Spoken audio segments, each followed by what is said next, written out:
Orang yang mengakui hukum Allah, tetapi orang tersebut tidak menjalankannya, malah mereka menegakkan hukum buatan manusia itu sendiri. Apakah telah keluar dari Islam atau tidak? Jawabnya tidak. Karena dia tidak menghalalkannya, tidak sarahatan menolaknya dengan mengatakannya.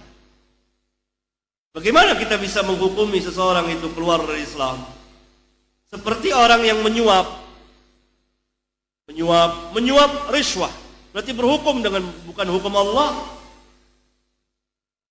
Apakah kita kafirkan? Tidak, selama dia tidak menghalalkan riswah.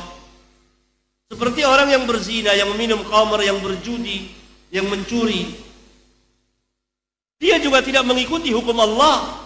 Karena peraturan hukum Allah adalah jangan berzina, jangan mencuri, haram, yakni haram berzina, haram mencuri, berjudi, minum khamr, haram. Kemudian dia mengerjakannya. Berarti dia tidak berhukum dengan hukum Allah. Apakah langsung kita katakan kafir? Ini sempitnya pandangan orang. Dia sangka yang tidak berhukum dengan hukum Allah hanya pemerintah yang tidak menjalani sebagian hukum-hukum Allah, seperti berzina didera atau direjam, mencuri dipotong tangan, dan lain-lain, membunuh qisas dibalas bunuh. Yani berkisar sebatas hanya qisas dan hudud. Ini bagian dari Islam, bagian dari hukum Allah, tidak secara keseluruhannya. Sekarang tanyakan kepada mereka, mereka menikah dengan cara apa? Nikah dengan cara apa? Cara Islam atau cara di luar Islam? Tentu mereka akan jawab dengan cara-cara Islam, bahkan sampai kepada bid'ah-bid'ahnya. Azan yang sebentar lagi kita akan kumandangkan insyaallah ta'ala, dan salat jamaah yang akan kita tegakkan, itu hukum Allah atau bukan? Syiar dan hukum Allah terbesar. Kalau bapak saudara mati, harta warisnya dibagi secara apa? Tentu secara hukum Islam. Hukum waris itu hukum Allah apa bukan? Itu hukum Allah. Jadi negeri-negeri Islam sebagian besar telah menjalani hukum-hukum Islam. Sebagian hukum-hukum Islam belum dijalani. Barangkali mereka belum tahu. Perlu didakwakan ad-da'wa ilallah. Perlu dengan ilmu, perlu dijelaskan. Bahkan yang besar dari itu, bagaimana dengan tauhid? Bagaimana dengan orang yang menyembah kuburan? Kenapa mereka tidak mengkafirkannya?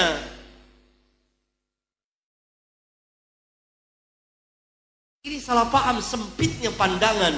Karena apa? Karena manhajnya menyimpang mengikuti manhaj khawarij, manhaj mu'tazilah, manhaj murji'ah, dan seterusnya.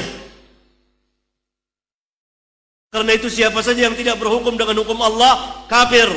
Kalau pemerintah mereka kafirkan, maka wajib juga mereka kafirkan setiap orang yang berzina, mencuri, minum khamar. Seperti Khawarij mengkafirkan orang yang berzina. Apa kata Khawarij?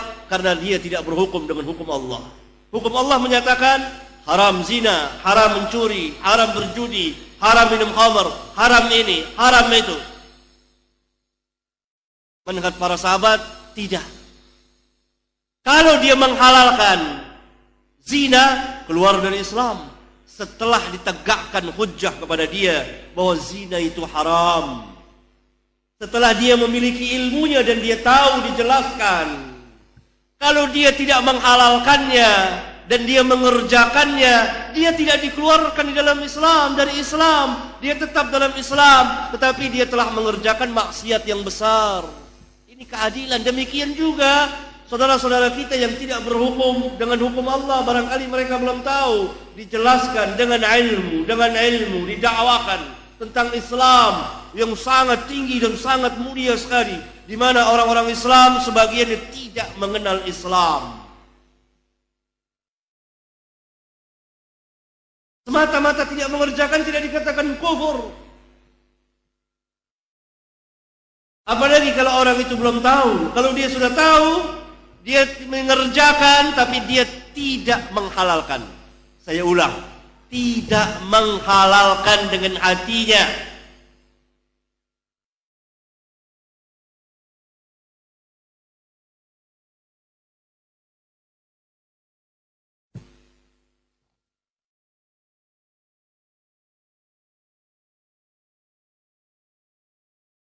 Pertanyaan selanjutnya, kalau para sahabat berbuat salah dimaafkan Allah, berarti para sahabat maksum? Tidak maksum, karena ini perkataan awalnya dengan akhirnya bertentangan. Kalau para sahabat berbuat salah, namanya salah, tidak maksum. Dimaafkan Allah, memberikan maghfirah, sebagaimana juga Allah memaafkan, memberikan maghfirah kepada manusia yang lain dari kaum muslimin. Tetapi kepada para sahabat tentunya secara khusus, karena mereka memiliki keutamaan yang kita tidak memilikinya. Sehingga Rasulullah SAW pernah bersabda, "La tasubbu ashabi, la tasubbu ashabi." Jangan kamu mencaci maki para sahabatku.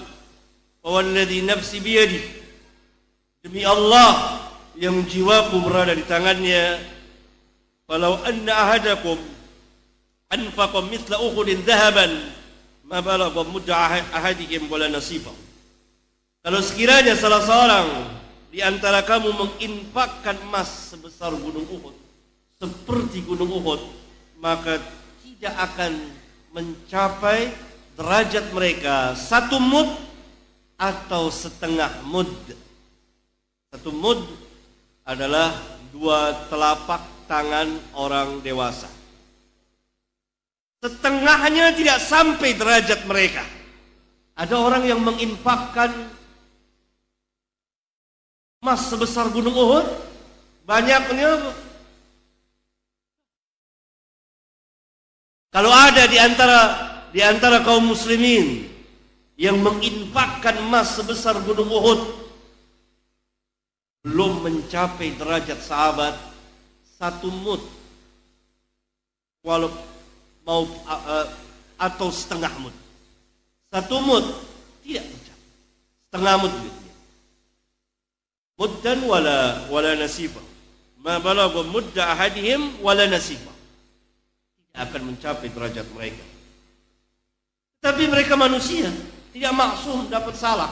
Tapi kebaikan mereka sangat besar sekali. Seolah-olah kesalahan itu setitik air jatuh di samudra yang sangat luas dan sangat dalam sekali.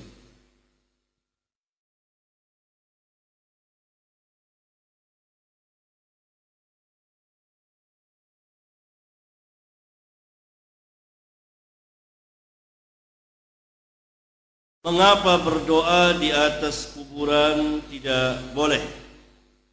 Padahal kita mendoakan orang yang sudah mati, dan bagaimana tata cara ziarah kubur yang disunahkan Nabi sallallahu alaihi wasallam.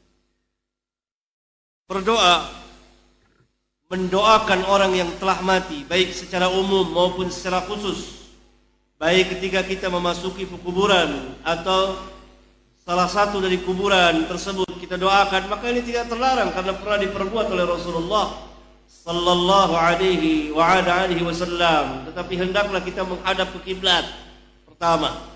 Yang kedua, yakni kita mendoakan penduduk kubur, ahli kubur, orang yang telah mati.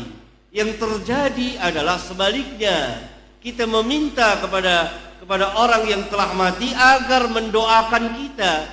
Ini yang tidak pernah terjadi pada zaman Rasulullah SAW, pada zaman sahabat, dan ini penyimpangan besar-besaran dari akidah Islam yang bersih dari segala bentuk kesyirikan. Apalagi langsung menyeru, meminta kepada orang yang telah mati dari orang-orang yang tertentu. Ini yang menyimpang. Adapun mendoakan orang yang telah mati, kita mendatangi sebuah kubur, ziarah, tidak dengan sengaja mengadakan perjalanan panjang safar. Misalnya saya datang dari Jakarta ke Cirebon ini untuk menziarahi kubur fulan-fulan,